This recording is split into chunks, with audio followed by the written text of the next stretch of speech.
Este podcast es presentado por Bancoppel, el banco que quiero.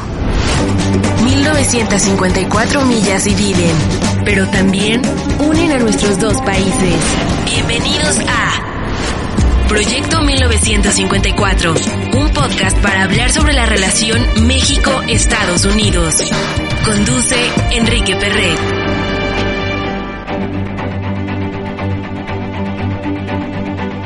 Bienvenidos a un episodio más de Proyecto 1954, este podcast de la fundación de la US Mexico Foundation. Yo soy Enrique Perret, soy el director general de la fundación. Y bueno, pues el día de hoy tenemos a un invitado especial. Él es Christopher Landau, ex embajador de Estados Unidos en México, pues en un periodo apenas reciente, ¿no? Él acaba de salir, pero podemos decir que acaba de salir. El tiempo pasa tan rápido, embajador, que acabas de salir de México. Es la verdad. Digamos que todo el tiempo que tú pasaste, la mayoría del tiempo que pasaste en México, pues fue en época pandemia, y de eso, pues vamos a platicar un poco de eso, vamos a platicar un poco de la vida diplomática entre México y Estados Unidos, vamos a platicar de migración, de seguridad, de comercio, tantos y tantos temas que envuelven a la relación México-Estados Unidos, una relación que estoy seguro, embajador, disfrutas mucho, ¿no? Como yo también lo hago. Es una relación tan interesante, pero también complicada a veces, con sus altos y bajos, ¿no? La verdad es que tengo una inquietud y me gustaría empezar por eso. ¿Cómo decidiste entrar a el servicio diplomático o a la carrera diplomática? Tú eres un abogado muy exitoso, vivías en Washington con tu familia y de repente dijiste, quiero ser embajador. ¿Lo dijiste tú o te lo dijeron? Eso es lo primero. Sí, lo dije yo o lo pedí yo. Yo nací en España, mi padre fue diplomático de carrera. Él estaba trabajando en esa época en nuestra embajada en Madrid. Nos fuimos cuando apenas tenía algunos meses, así que realmente no aprendí el español ahí. Volvimos a Washington unos años, vivimos en Canadá un año, pero cuando yo tenía 8 años, a mi padre le nombraron embajador de Estados Unidos en Paraguay. Y ahí yo crecí realmente en Paraguay. Yo estudié ahí 5 años en el Colegio Americano de Asunción. Estuve en un programa bilingüe, la mitad de mis clases en español, la otra mitad del Ministerio de Educación paraguayo. Como aprendí el español de niño, desde entonces lo he hablado y realmente creo que casi sin acento. Esa fue gran parte de mi identidad. Ser un estadounidense viviendo al exterior. Siempre he gozado mucho explorar otras culturas, otros lugares. Pues me gusta mucho viajar y conocer a distinta gente en todo el mundo. Después de Paraguay, mi padre fue embajador en Chile y después en Venezuela por un total de 13 años. Yo después de Paraguay fui a un colegio internado en Massachusetts y después a la universidad y después... Cuando me gradué de la universidad, ese fue el momento que mi padre se jubiló del servicio exterior en el año 85. Yo tenía previsto ingresar al servicio exterior, al servicio diplomático. Yo siempre pensaba que esa iba a ser mi carrera, era mi gran pasión. Pero mi padre me aconsejó estudiar el derecho. Él me dijo, mira, Chris, necesitas una profesión, porque si no vas a ser siempre un rehén de la burocracia gubernamental y mejor estudias leyes y eso te abre muchas posibilidades. Yo seguí su consejo, era un hombre muy sabio, estudié derecho y me gustó. Ejercí la profesión de abogado durante 30 años, pero siempre dentro de mí había ese gran anhelo de pues volver a mis raíces y de usar mi español y mi conocimiento de la cultura latinoamericana, que realmente para mí siempre ha sido una gran pasión. En la universidad yo recibí un certificado en estudios latinoamericanos, estudié mucho sobre México en particular. Siempre pensé que eso me hacía un poco distinto a los otros miles de abogados que hay en Washington. Así que el presidente Trump me ofreció ser un juez en la Corte de Apelaciones de Washington, que es la segunda corte más poderosa de Estados Unidos después de la Corte Suprema. Yo le dije que preferiría ir como embajador a México. Él se quedó un poco sorprendido porque él decía, pero hay gente que mata por ese puesto judicial porque es un puesto de toda la vida. Yo dije, bueno, yo creo que puedo hacer más para el país como embajador en México y creo que tengo ciertas calificaciones, pues, y que me pueden ayudar a ser un excelente embajador. Y yo sabía que iba a ser un puesto diplomático bastante complicado, como lo es siempre México, como tú dijiste, Enrique. La rifa del tigre le llaman. Y yo sabía que no iba a ser un trabajo de cócteles y champán como algunas de las embajadas que hay en el mundo. Pero por eso justamente lo quería, porque creo que no hay otra relación diplomática en el mundo que tanto influye en la vida doméstica y política de cada país. Y yo creo de todo corazón que Estados Unidos no puede llegar a ser un país próspero y seguro sin que México lo sea. Por eso, pues, me interesó mucho el cargo y pensé que lo podría hacer muy bien. Y así fue que yo llegué de ser abogado en Washington a embajador en México. Tu padre era inmigrante en los Estados Unidos. Ese tema también es un tema relevante en esta relación México-Estados Unidos, en donde el tema migratorio pues es, al menos hoy en día, el tema central de la relación. Sí, y creo que también eso para mí me ayudó mucho, o me ayuda mucho, porque mucha gente dice si uno se preocupa mucho de la frontera, quiere decir que uno es xenófobo y racista y te llaman nombres. Y yo digo, nada que ver. Yo me siento completamente seguro diciendo mis propios padres fueron inmigrantes, ambos nacieron en Austria. Yo soy completamente pro-migrante y yo no hay nadie en el mundo que admiro más que a mis padres. Y entonces la experiencia inmigrante es la historia, es la experiencia de Estados Unidos. Pero eso no quiere decir que podemos tener un sistema completamente caótico y con flujos migratorios desordenados, donde francamente mucho de la gente son víctimas de traficantes y hay terribles tragedias. Yo siempre traté de resaltar este punto, que querer fortalecer la seguridad fronteriza no es algo xenofóbico, sino es básicamente una manifestación fundamental de la soberanía de un país, decidir quién entra en el país y quién no. Mi gran enfoque fue de tratar de encontrar y profundizar los modos de migración legal, los programas de las visas para trabajar aquí en Estados Unidos, y porque obviamente esta puede ser una situación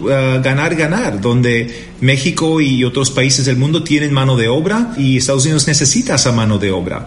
Como lo vimos durante la pandemia, se consideró el sector agrícola esencial y nosotros en Estados Unidos no podríamos cosechar la comida sin la ayuda de los migrantes de otros países. Es la realidad. La pregunta es si vamos a tener una migración legal y ordenada o ilegal y desordenada.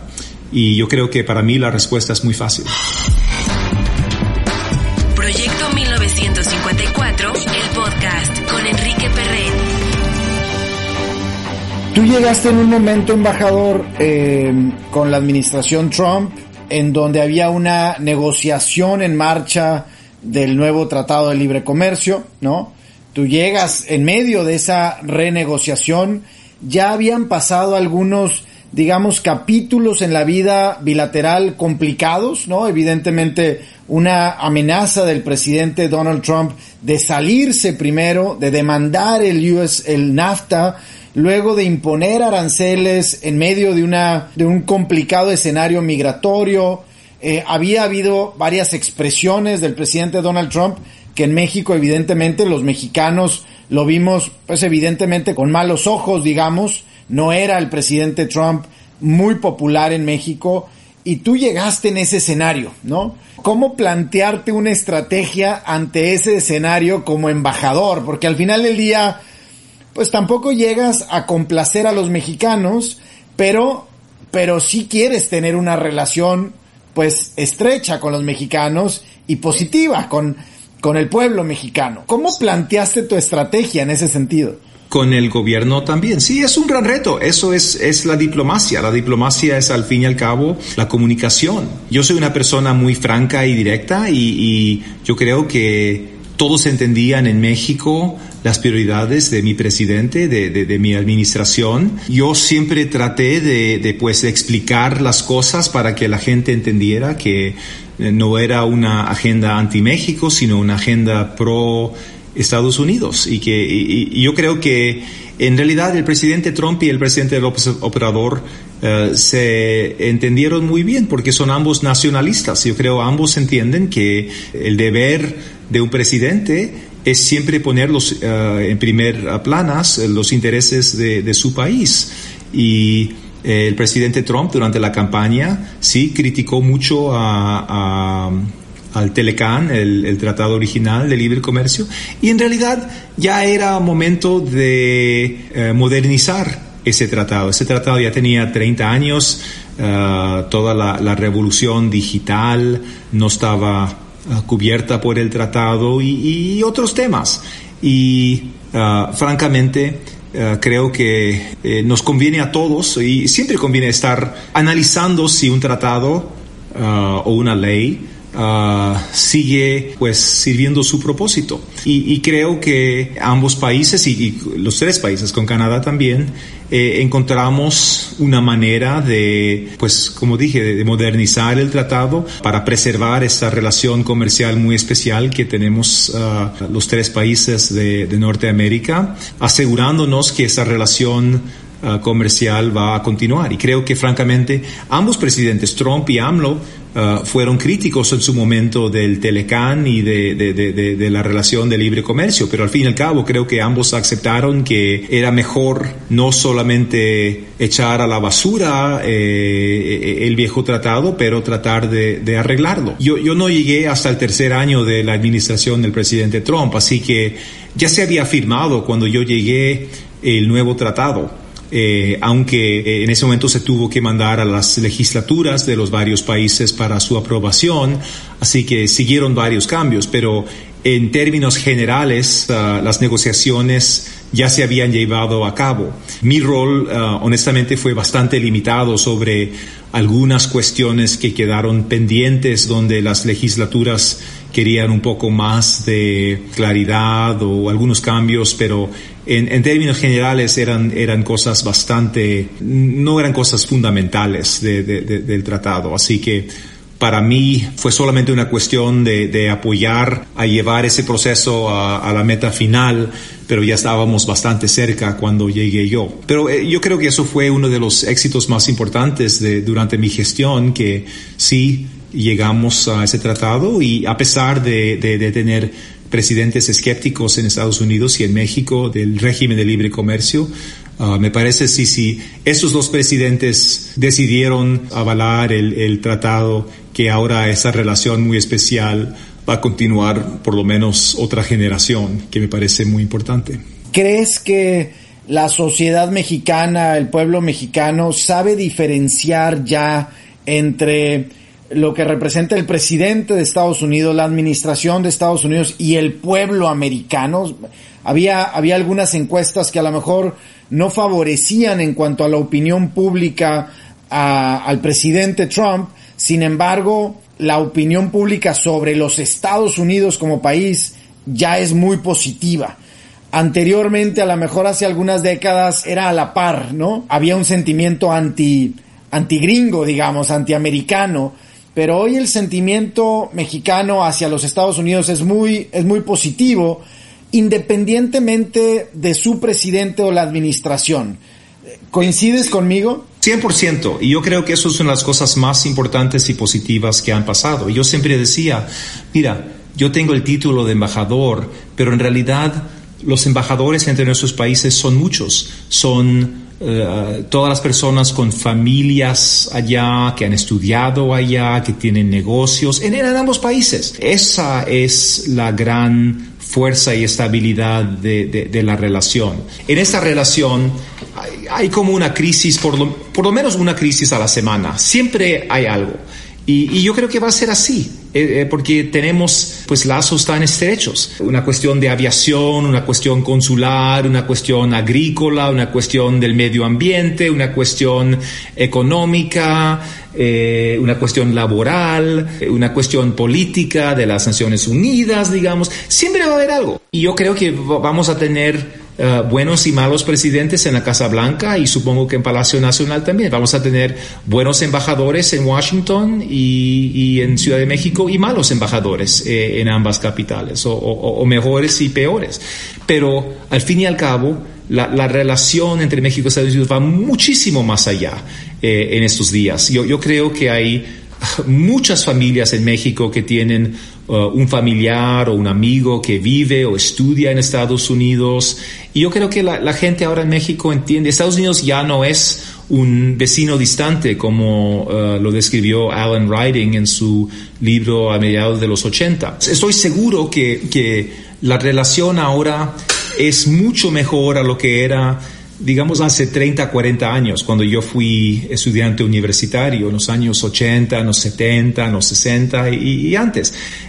Había muchas sospechas entre esos países y todavía siguen habiéndolos en ciertos lugares y entre ciertos grupos, pero en general yo creo que la gente se da cuenta que estamos en el mismo equipo y si a México le va bien, a Estados Unidos le va bien y viceversa. Creo que eso es lo más importante. No hay una percepción de Estados Unidos como un país enemigo en general. Hay que reconocer, tenemos una historia complicada entre nuestros países y yo siempre lo hablaba abiertamente porque creo que es importante ser transparente, pero también creo que es importante mirar hacia el futuro, entendiendo el pasado, entendiendo que todos los seres humanos tenemos antepasados que hicieron cosas buenas y cosas malas. Y en vez de quedarnos obsesionados por las cosas malas, pues tenemos que ver cómo hacemos para mejorar las cosas para nuestros hijos y nietos, etcétera. Y realmente creo que han habido grandes cambios. No sé si te he contado, Enrique, que durante mi gestión tuve oportunidad de visitar el cementerio americano en la Ciudad de México, que queda ahí al lado del circuito interior, no muy lejos del Paseo de la Reforma, de la Embajada. En los años 70 justamente ampliaron el circuito interior y lo pusieron cortaron en la mitad del cementerio. Y realmente no lo tenían que haber hecho, no era necesario, pero yo vi toda la correspondencia de esa época, a mediados de los años 70, y realmente eran cosas casi imaginables para mí, las cosas que se decían, como el canciller mexicano le decía al embajador de Estados Unidos: mira, llévate los huesos a tu país, no los queremos acá. Cosas así que a mí, que me quedé asombrado, porque siempre nos hablábamos con una sensación de ser colegas y naciones aliadas. Pero es realmente, no sé si habrá sido ese canciller de entonces una persona muy antipática, pero me quedé realmente asombrado con el tono de esas notas diplomáticas sobre este tema bastante sensible. Mira, nosotros teníamos nuestras diferencias con el gobierno de México, como siempre los tendremos, pero siempre nos comunicábamos en tono de respeto mutuo y de amistad. Al fin y al cabo, yo creo que se entiende que estamos en el mismo equipo y yo creo que no siempre ha sido así. ¿Qué te quedó pendiente como embajador al salir en tu reflexión post-embajada?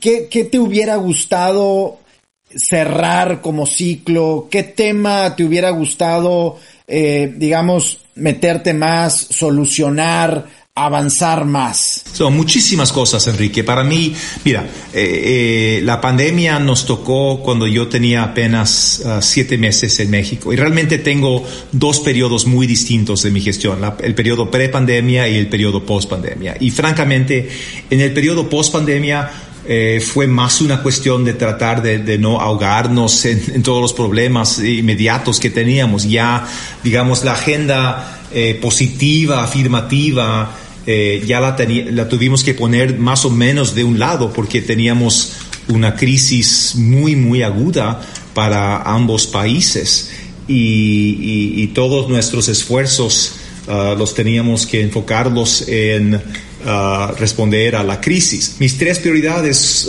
como dije a menudo, fueron inmigración, seguridad y comercio. Y en los 3 yo creo que dejamos muchas cosas pendientes, que es una frustración para mí. En cuanto a migración, a mí me hubiera gustado, y yo estaba empujando para agilizar el proceso para las visas de trabajo como el programa Bracero, para tratar de canalizar la migración en canales legales, donde la gente podría ir a trabajar ahí de forma legal y después volver a vivir a México después de ganar dinero en Estados Unidos. En cuanto a la seguridad, ese es un área muy complicada donde, a pesar de mucho trabajo, siempre pasa algo y en vez de trabajar de la mano o hombro a hombro contra los delincuentes y el crimen organizado, siempre terminamos reclamando el uno al otro. Teníamos una relación bastante buena con el gobierno mexicano. Obviamente el asunto del general Cienfuegos atrasó mucho esa relación y ahí todavía existen muchas sospechas y yo creo que lo que yo siempre digo, y ahora acabo de escribir un artículo que va a aparecer en un diario aquí en Arizona muy pronto, lo que yo creo es que el enfoque de Estados Unidos no puede ser lo que pasa en México. Nosotros tenemos que enfocarnos más que nada en lo que pasa en Estados Unidos, cómo nosotros aplicamos nuestras leyes dentro de nuestro territorio. Es decir, tenemos que trabajar para bajar la demanda aquí con más educación. Tenemos que atacar las redes de distribución en nuestro lado de la frontera, porque las drogas que llegan a la frontera no llegan mágicamente a Boston, a Chicago, a San Francisco. No, hay redes de narcotraficantes en nuestro propio país. Estoy un poco frustrado con algunas partes del gobierno estadounidense que su enfoque casi exclusivo es capturar líderes del narcotráfico en México. Y eso es una parte de la estrategia, pero no puede ser el enfoque de toda la estrategia. Y yo creo que esa ha sido la tendencia. Creo que eso ha llevado a muchos malentendidos y si así seguimos, estamos poniendo el éxito de nuestros esfuerzos antinarcóticos en manos de otra nación. Y yo creo que cada nación debe, más que nada, enfocarse a asegurar que está haciendo todo lo posible dentro de sus propias fronteras. Obviamente tenemos que cooperar, pero a mí los representantes del gobierno mexicano siempre me decían, bueno, ustedes quieren que nosotros hagamos esto y esto otro y esto otro, pero ¿qué están haciendo ustedes en Estados Unidos sobre estos temas? Y yo creo que tenemos realmente que darnos cuenta que hay que trabajar en ambos lados de la frontera, y esto no vamos a tener éxito si México cree que Estados Unidos le está pidiendo a México de solucionar todo el problema de drogas en México. Yo coincido con esa perspectiva, pero México también tiene que seguir pues con una estrategia de seguridad. México elige la estrategia que el gobierno mexicano piensa la mejor, pero yo creo que todos tenemos que darnos cuenta que es una amenaza muy grave a ambos países, y esta amenaza ha crecido mucho en los últimos años. Yo creo que va a seguir creciendo ahora con estas nuevas drogas sintéticas. En ese tema en particular de seguridad, el tema de armas. Vaya, el año pasado solo en Estados Unidos se vendieron cerca de 20 millones de armas, ¿no? Y se cree que 200,000 armas podrían estar fluyendo de Estados Unidos hacia México todos los años. Vaya, evidentemente hay una colaboración y un trabajo conjunto también en eso. ¿Cuál es tu visión o cuál fue el approach? Coincido, mira, yo coincido en este punto, que es ilegal bajo nuestra ley exportar estas armas a México. Yo creo que mucha gente en México se enfoca mucho en nuestro sistema doméstico de la venta de armas. Yo creo que eso es un error para los mexicanos, porque tenemos nuestra segunda enmienda, es parte de nuestra Constitución, pero la segunda enmienda garantiza el derecho de llevar armas en Estados Unidos, no de exportarlas a otro país. Así que nosotros tenemos leyes sobre la exportación de armas. Yo creo que es importante, yo siempre eso lo decía en México, que es importante que nosotros pongamos más atención sobre la gente que compra armas para exportarlas a México, y es importante hablar con los procuradores de los distritos, sobre todo fronterizos, para subrayar la importancia de estos casos, porque muchas veces los casos son de una persona que compra armas que se llama straw purchaser, comprador de paja en inglés, que realmente no es el comprador real, pero después los revende a los narcotraficantes. Pero realmente cuando ellos detienen a uno de estos compradores, no reciben cadenas muy serias porque ellos no son los capos. Ese tema es muy importante, pero también, tú sabes, yo creo que hay una tendencia en México a decir esto es un problema en Estados Unidos, y lo es, pero también es un problema en México, que nosotros no recibíamos la cooperación de muchas autoridades en México, incluso del gobierno federal, de las Fuerzas Armadas, para identificar las armas decomisadas en México, para hacer investigaciones sobre la procedencia de esas armas, quién las compró en Estados Unidos, dónde se compraron, cuándo se compraron, con los números de serie.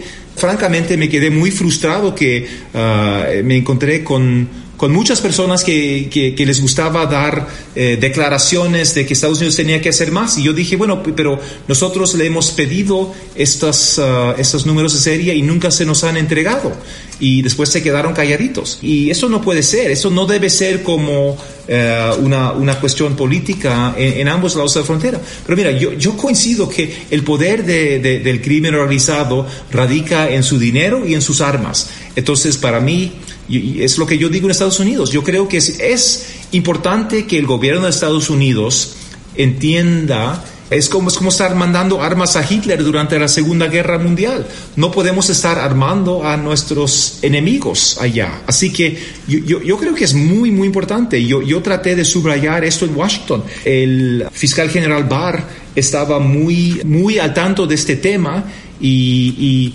nosotros queríamos extraditar a algún comprador de armas de Estados Unidos a México para que se lo puedan procesar en México, llevar a la justicia en México, y nunca recibimos las órdenes de extradición del gobierno mexicano. Estábamos esperando meses y meses. Tuvimos la pandemia y eso complicó las cosas, pero a veces yo creo que es muy fácil que en México se digan solamente, bueno, Estados Unidos tiene que hacer más en el tema de las armas, y yo admito que es la realidad, pero también en México no se está haciendo todo lo que se necesita. Mira, y eso yo lo dije, y hasta me llamaron mentiroso, y realmente me quedé muy indignado, que durante toda mi gestión yo estaba tratando de dar al gobierno de México esos arcos no intrusivos para instalar como un regalo. Nosotros le dábamos a México esas armas esos arcos para encontrar las armas que llegan a México. No se nos los aceptaron, no. Durante año y medio yo me quedé siempre diciendo, ¿dónde está el permiso para estos arcos? ¿Cómo me van a llamar a mí para ir a reuniones cuando ustedes me regañan sobre las armas? Y yo estoy aquí. Nosotros les hemos ofrecido este equipo y no lo reciben. No tiene razón. Entonces yo no voy a estar ahí para que solamente me usan como una piñata política para este tema de las armas. Si ustedes no quieren aceptar, ¿por qué se quejan de las armas entonces? Pero entonces hay muchas frustraciones de este tipo, Enrique. No es tan fácil como decir solamente, Estados Unidos tiene que hacer más. Como te dije, yo estoy de acuerdo. El tema de las armas es un tema muy importante, pero es un tema también que no es tan obvio que la solución, y no es solamente una cuestión de Estados Unidos. También México tiene que tener pues un plan mucho más activo para decomisar las armas. Proyecto 1954, el podcast con Enrique Perret. Let me switch to English to the last part of the podcast, and I still have three topics. One is the economy, trade, and supply chain integration between Mexico and U.S. I think there is a huge opportunity post-pandemic, the relationship between U.S. and China, and many industries of the future that Mexico can play a huge role. So that's one part. Then I'm gonna ask you about recommendations. I mean, you as a former ambassador, what are your recommendations on the U.S.-Mexico relationship? And at the end, I will ask you about your next steps. But let's go on the economic side. Look, I think the pandemic showed us all the extent to which our economies are interrelated right now, the supply chains. I think it was, we all knew this, but I don't think we quite understood the extent of it. And, so the U.S. in March of 2020, started to shut down in the middle of March very abruptly. And each of our 50 states had their own definition of what was an essential activity that could continue, notwithstanding these initial shutdowns. There were some federal guidelines, but they were just guidelines. In Mexico, at the end of March of 2020, the health ministry was put in charge of defining essential economic activities and defined it extremely narrowly to basically food production, medical activities, and transportation activities. Pretty much everything, at least officially, was stopped. Almost immediately, started getting calls from major U.S. companies that were allowed to continue working during the pandemic, in the defense sector and, other kinds of electrical things like air conditioning and, I've forgotten that, but just many, many industries that were allowed to operate in the United States. Fortunately, we were able to keep the supply chains intact. I'm not aware of any business in the United States that was ultimately forced to stop working, that was authorized to stop working because of a lack of parts from Mexico or vice versa. It was a very touch and go situation there. And sometimes we got assistance at the federal level from different secretariats. Sometimes it was, Relaciones Exteriores. Sometimes it was Economía. But it was always difficult because Salud was put in charge of that question. And sometimes we got relief at the state and local levels. I think it is clear that we need to have a mechanism in place that can address these kinds of issues, because when Salud put forth these guidelines, and when they were put forth in the United States as well, this is a two-way street. Nobody was really considering these supply chains. And I think it is critical to keep these supply chains going, at least that we have some kind of a procedure for companies to appeal to when they have a supply chain disruption. That doesn't exist right now. Maybe it can be created under the umbrella of the new TEMEC or USMCA treaty. But I think that is something that should be at the top of the agenda. Hopefully we'll never have a crisis like this again, but I think we need to at least plan to have it, because it was very improvised, the way we responded to that. I think going to your broader question, I've been saying for some time that with the entry in force of the new treaty, this is a golden moment for companies to do, whether you want to call it nearshoring or ally shoring, to bring, manufacturing and services and all kinds of economic activity back from Asia. And, Mexico is perfectly positioned to get some of this. I mean, obviously the United States would like to get, these jobs and economic activity back in the United States. But I think it's certainly better for us if it's between, if they're not going to come back to the United States, I think, it's in our interest to have them in Mexico rather than in China.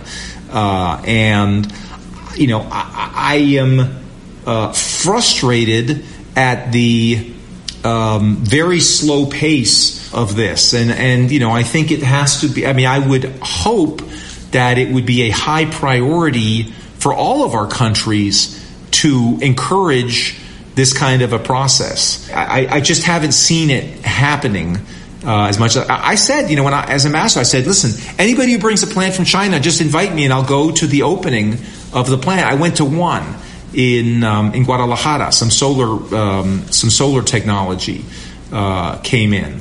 But, I was hoping to go to these, every week. So, I think Mexico would be, I suspect, well served by making it clear to international capital markets and investors that, it has a red carpet out for international investment. I think the U.S. and Canada and Mexico should all work together on strategies to do this. I just don't see a lot of that happening right now. And I talked about this all the time with my friends at the Economia Ministry. How do we do this? Because for right now, it's just all been talk, and I think talk is not enough. And I'm afraid that this window won't be open forever. It's a very special opportunity. I think the pandemic obviously threw a wrench into that, but that shouldn't be a crutch. I mean, we've got to now, as we look to the post-pandemic future, I think just come up with a very concrete game plan for, what we're going to do. Because as I've said many times, again, I think it's in the U.S.'s interest to have a prosperous and secure neighbor south of our border. Do you see other countries taking advantage of this? Sure. I mean, I was, when President López Obrador visited the White House last year, I was at a table with, American CEOs, and I asked them, do you have, facilities in China? Yes. Have other countries been courting you to take these facilities out of China? Yes. What countries? I think they said, India, Vietnam, not a peep about Mexico. And, Mexico has, natural riches, human talent, and proximity to the American market. And now this, legal framework of USMCA. I mean, it should be a no-brainer. And I just hope that this opportunity doesn't get squandered right now. And I hope there's a real focus. I mean, I think it is important for all our countries to have some good news. I mean, I think there is some good news out there. I just don't know that it's getting the publicity that it deserves, about $10 billion investments in Mexico, that kind of thing. I mean, I think that stuff should be on the front page of all the financial dailies in the world. Right now, I'm afraid the only news that we see about Mexico on the business side is, negative news, and that's not helpful. I think Mexico needs to have a positive narrative.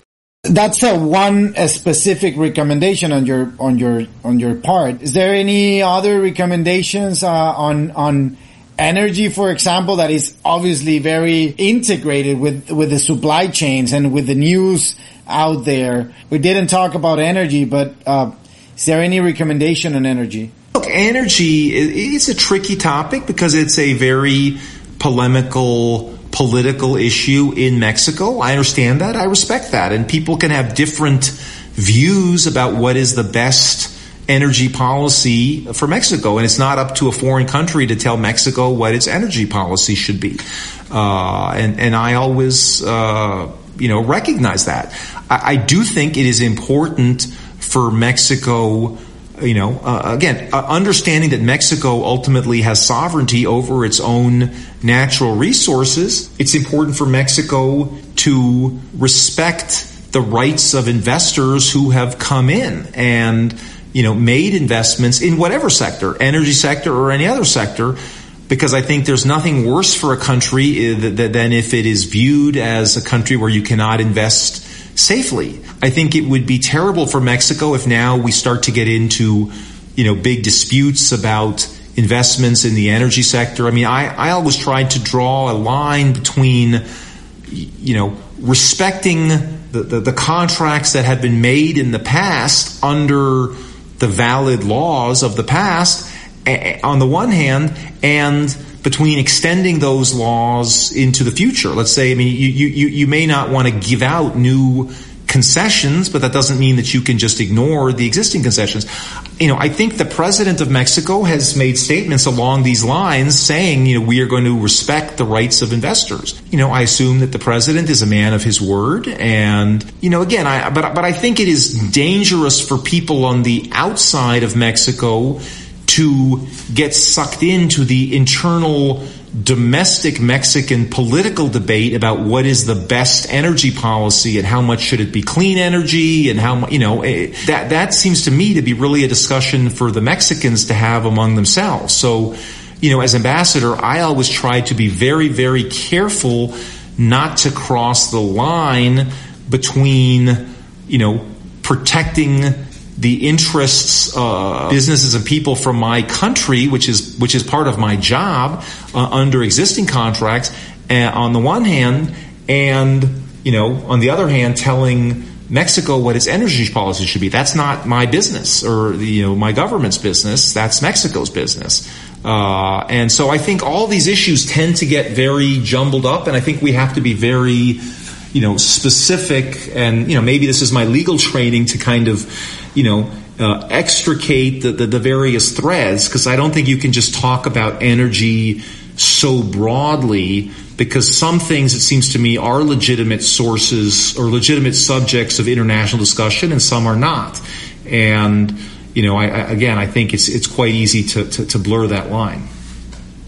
Ambassador Landau, next steps on your life. Are you returning to the legal activity in Washington? Are you now an investor of Mexican culture or a tequila brand or something? Are you planning to do something in Mexico? What are your plans? I'm still figuring that out, Enrique. I don't think it's any surprise to anyone who's followed me that I loved my time in Mexico. I mean, it was obviously the pandemic made it challenging, but even during the pandemic, I managed to get out and travel the country a lot. I managed to visit all 32 states or 31 states in the federal district by the time I wrapped up my mission there. And it was a joy. I mean, I loved that job. As I said at the beginning, I wanted the job because I believe that the relationship is so important both for Mexico and the United States. In some way, shape, or form, I would love to continue to be involved in the relationship, whether it's on the business side or certainly cultural side. I love that. I will certainly be back as a tourist. I went back to Mexico for the first time this past week since I left the embassy in January. And, it was a bittersweet experience because it was great to see old friends and places that brought back so many memories. But, it also just kind of underscored the sadness at having left that. So I am sure Mexico will always remain a part of my life and a part of my heart. I'm looking for ways to be a constructive force in the relationship. Again, maybe I won't have the title of ambassador, but I'm looking forward to continuing to be an unofficial ambassador in some way, as you are, and I suspect all the people who will listen to this conversation that we're having. Well, thank you very much for your time, Ambassador Landau. You have a platform in the U.S.-Mexico Foundation to write, to express ideas, to express recommendations. So happy to have you here. And see you soon. Gracias, Enrique. Un fuerte abrazo a ti y a todos los oyentes. Gracias por compartir esta sesión. Y saludos a todos. Chao. En la relación quizá más compleja entre dos países, encontraremos temas de talento, comercio, seguridad, finanzas, energía, frontera, migración. Esto es Proyecto 1954, el podcast. Este podcast fue presentado por Bancoppel, el banco que quiero.